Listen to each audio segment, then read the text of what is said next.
What does the waveform tell us?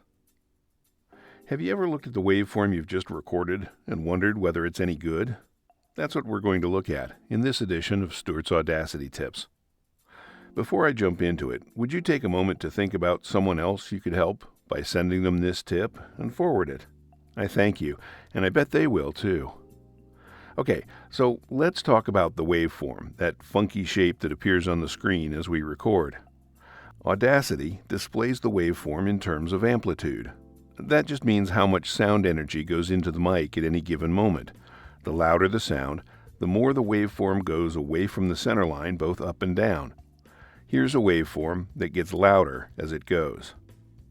When we do VO work, the appearance of the waveform tells us a lot. Here's a waveform that isn't very strong. It may not be usable, even with processing to fix it. To fix the problem, turn up the gain on the mic. The slider with a blue button next to the mic icon. Further right is louder. Here's a waveform that is much healthier. It takes up a lot more vertical space than the previous example. But what do the numbers mean?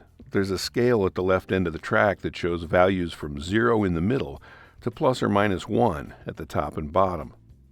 Audacity represents the waveform in terms of the maximum amplitude the recording hardware can manage without clipping the audio. Clipping means distorting the audio because the peaks get clipped off when they get too extreme. So 1 on the scale just means 100% of what the hardware can handle. It doesn't mean a whole lot outside of Audacity. But there's another way to display the waveform that provides information that's useful outside of Audacity. I'll talk about that next time.